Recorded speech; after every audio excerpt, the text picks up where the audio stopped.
Okay, so today we today we are talking about anger, and what this can really look like as a parent. And I think that this is actually that all parents get frustrated and get angry, but it's not something that we talk about a whole lot. And so I just really want to get into this today. Um, so the first thing I want to just mention is this great quote by Brene Brown. When we numb the painful emotions, we also numb the positive emotions. And so I have been just really changing like how I look at anger and how I understand anger, that it's not something that I just have to completely ignore and stuff down and never feel because it's painful. It is an emotion, and I it's totally normal for us to feel it, and it's okay. And I think this is true. Like we don't want to stuff it down, because then we really do end up numbing like other positive emotions that we could be having too. And so this is really what this can look like in parenting, reactive parenting, like going from 0 to 100, like trying to keep it together, trying to become, feeling like you're okay, but then mood swings, yelling to control behavior, really regretting it later, avoiding boundaries to try to keep peace, and just kind of this cycle where you react because you are tired or frustrated, or you're just, and you're trying. And I don't think that you're just an angry parent, but it's kind of this cycle where we react, and then we feel guilty about it, or we want to retreat. And another good quote from Brene Brown: when we are in pain and fear, anger and hate are our go-to emotions.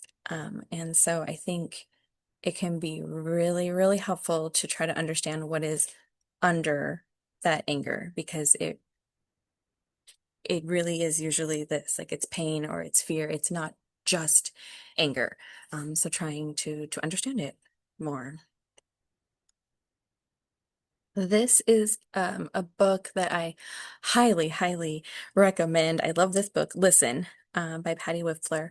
And it's about communication. And this book is great for a lot of things, but I particularly love um, how they explain anger in the book. And this is from the book. This is specifically about anger in children, but again, as a parent, um, our child's anger can be very, very triggering for us. And if we can understand our kids' anger, then we can like have better ways of responding, right? And helping them through it. And so this has just helped me so much to understand my own anger, but also with my kids, and their frequent anger. And so I just want to read a couple of parts here. It will be much easier for you to help your child if you realize that she lashes out because she is afraid.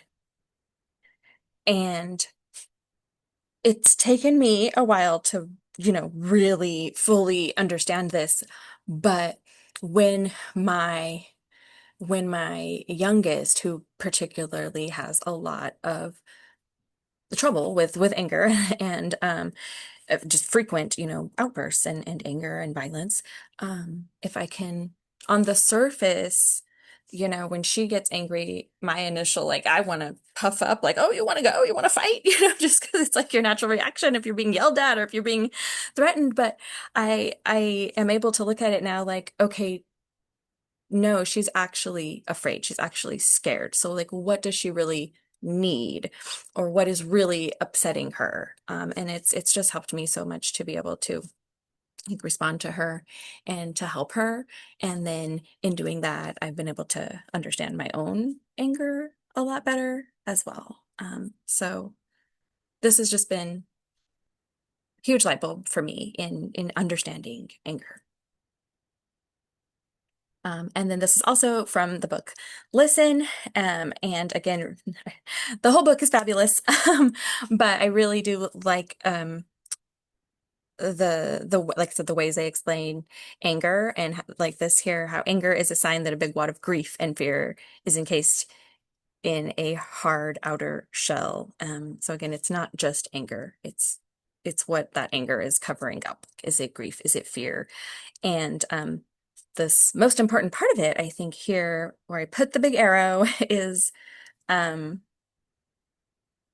this is talking about kids, but this is for all of us. We all need permission to express anger. This is, I think, where we get caught up because everyone feels anger. That is natural. That is, we all, of course, feel anger. But we often want to suppress it, want to ignore it. We tell ourselves, oh, no, I shouldn't feel that way. I need to be grateful or I need to be positive or and so we really, really ignore our anger, but it doesn't go away. And so having the permission to express our anger is how we can actually process it, let go of it, or use it to enact the change that we need. This is a quote I really liked as well by Dr. Webb. Anger, when properly managed and expressed, is power. When you suppress your anger, you're suppressing your power. And I don't think that a lot of us have always looked at anger that way, right? Except for most of my life, I really, really shut down my anger. I tried so hard to just ignore it and and make it go away, but it wouldn't. And now I'm realizing how anger actually can be used in good ways. And so here are some of the things that anger can do. And I think this is so important for us to remember. Anger can motivate us. It actually really does cause like an adrenaline surge and can, the fight or flight, but it can like genuinely like physically and mentally motivate you, give you that adrenaline, give you stamina even, because a lot of times if something really, really makes you mad, you can't let it go, and you would move on, you would let it go, but you can't because you're so angry about it. And so it can give us that stamina to keep going, and it can really help us to make changes and to pursue our goals to make things better because we are angry about how it is or what has happened. Anger can signal alarms to us, and so it really is important. This can be telling us, that our personal boundaries are crossed, even if you haven't, like me, for a long time did not know what your own boundaries were. You are going to feel that anger that's telling you this is a boundary and it's not okay with me. And so it can really help you then to protect yourself and also to protect others, to protect the people that you care about. And anger can clarify. It can really give us self insight.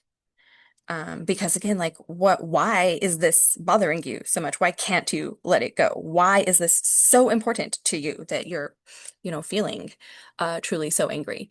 So it does give us that insight into ourselves and what is really, really important to us.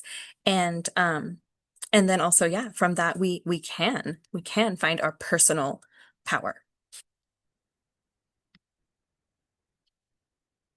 I also want to talk about letting go of anger.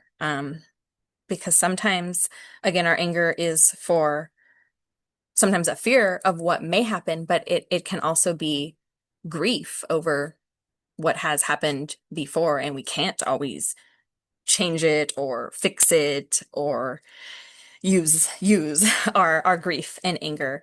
Um, and sometimes letting it go is the best thing. And this has been really, really hard for me, but I have been able to let go of a lot of the anger that I used to feel. And these are just things that have helped me. But really to feel and express my anger without judgment, not putting that judgment on it of, oh no, no, don't feel that way, not countering it with, you need to stay positive. You should be grateful. Like, no, just genuinely expressing my anger. Also, body awareness. I have come to learn and understand those signals from my body. You know, am I clenching my jaw? Are my shoulders tight? Am I, what am I feeling physically? And I've been able to um, understand those signals from my body a lot better, and then also work on calming my body first, which has helped so much to then get my mind to calm down because sometimes you can't just instantly calm your mind. And so just, yeah, really having the body awareness and feeling it and um, using that to understand how we're feeling. Not taking it personal. Whew. People are going to have opinions. People are going to have reactions to you because they are hurting. They are angry. They are going through whatever they're going through. But it's not, so much of it is not personal. If someone does, say share their opinion with you, just really learning to ignore that because I know what's true. I know what my values are, and just not taking it so personal and not letting it hurt me from other people. Making and holding boundaries. I'm going to do a whole another workshop on making boundaries and then one on holding boundaries because I had to learn that as an adult. I had no idea that you could even have boundaries. But you can. And when you really do, define your personal boundaries and then hold them, um, a lot of that anger does go away because people are, yeah, your boundaries aren't being crossed anymore. But it can be so hard to even know what our boundaries are or to hold them. So, like I said, we're going to talk more about that. And then distance or even no contact with people who have hurt you or are hurting you or don't, want to grow and change. Uh, just to know that it is okay to move from where you are. We don't have to endure, um, I think you guys know what I'm trying to say. This is a lot I could talk about, go into this, but just that it is okay to put that distance between yourself and people, even if they were family or a lifelong friend or this or that or whatever. Like, it is okay to protect yourself and your children and your emotional energy. It is okay to do that. And I just want to thank you and tell you guys I'm proud of you for being here today and just taking a little bit of time for yourself.